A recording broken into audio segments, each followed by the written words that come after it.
9 fillies are set, and they're off. Jumped away for the Virgin Bet Maiden Fillies Stakes. Getting off to a decent start was Beautiful Love, one from the outside. Also there wide is Monte Rosa in black and white. Classical Song just drops in behind the black with a white disc. On the inside is Circe in the pink with the stars.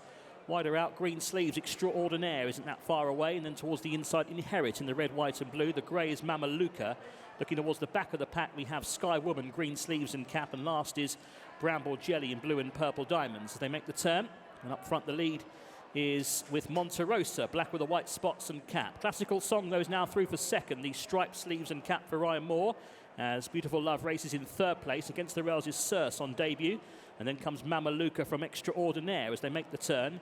Further back to find Inherit, and then comes Bramble Jelly, and towards the back Tom Marquand and Sky Woman, as they're now in line for home and inside the final 3 furlongs. The pace increasing here, and Ryan asking Classical Song to quicken in the centre.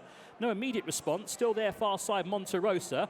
Wider out, every chance for Beautiful Love, and down the outside Extraordinaire has a chance too. Now Classical Song gets the message and goes on. She has a narrow advantage to on the outside Beautiful Love giving chase. Circe is looking for him in behind for Sean Levy. Could have a chance here. Classical Song has the lead but has not put this to bed just yet. On the outside Beautiful Love, then comes Circe and Extraordinaire, but now she's lengthening her stride, Classical Song, and she has them all beaten. And Classical Song, the favourite, gets off the mark for Rafe Beckett and Ryan Moore in Doreen Tabor's colours. Second place will be Beautiful Love. Third on the inside was Circe, and running on for fourth was Sky Woman. Well, Rafe Beckett continues to add to his fine record over the last month or so. I think in the last 2 weeks, that's 16 winners now. So it continues to go very well for you. But let's deal with, first of all, with this filly today. And how impressed by you by what she did in the last part of the race in particular, Rafe? Yeah, I thought last furlong was her best, wasn't she? Wasn't it? It was just she was sort of relaxed and behind the bridle, and she took a bit of waking up, which is good because she went through a breeze up, and normally they're not like that. They're the other way around, aren't they, Rishi? So, haven't done much with her since Goodwood. That's purpose, because she's 15th of May foal, and you know, I'm sort of walking. I haven't been walking a line with her. That's wrong, but she's a filly who puts plenty in the mornings, enjoys her work, really enjoys her work, and.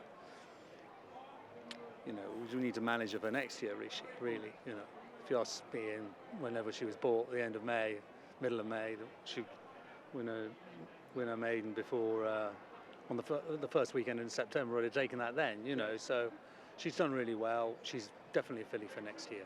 So with that in mind, is it a case of, well, I know she's got entries in, I think, the Rockfell and the Fillies Mile. Would you be keen to step her to that level, or are you happy just to hold fire for the moment? She needs to go a mile, I think. She probably needs a bit of juice in the ground as well, for the time being at any rate. And so, you know, there's lots of other stuff you could go and have a look at as well. You know, listed races, there are a few around for the Montrose, Silver Tankard. You know, there's a few of those about as well.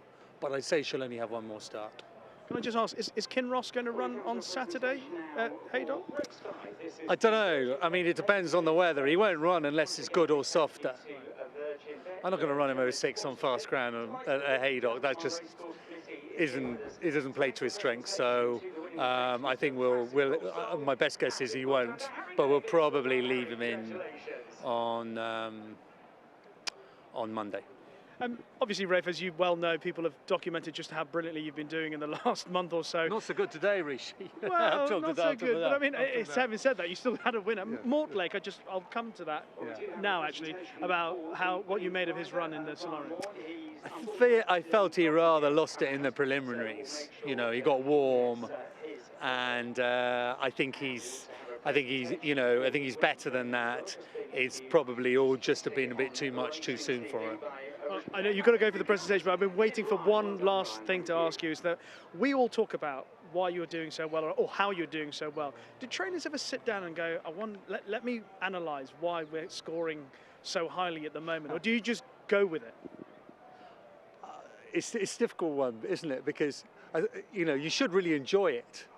And inevitably, you don't enjoy it as much as you should. Obviously, we all enjoyed having winners, but you're always looking to next week. You're always looking to 2 days hence. You know, it's one, we move on. You know, and what's happening tomorrow. You know, horses to gallop, horses to place, horses to, you know, everything else we have to sort out. So as far as analysing it, not sure. I'm not sure we ever do. You know, you look for signs of well-being and keep going with that. If they're well, you keep going, and that's the long and short of it, really, Rishi. There's so much pressure in this game. You just got to keep looking to the next day. Well done. Thanks a lot. Thanks, Rishi. Subscribe to Racing TV's YouTube channel now to watch more great races like this.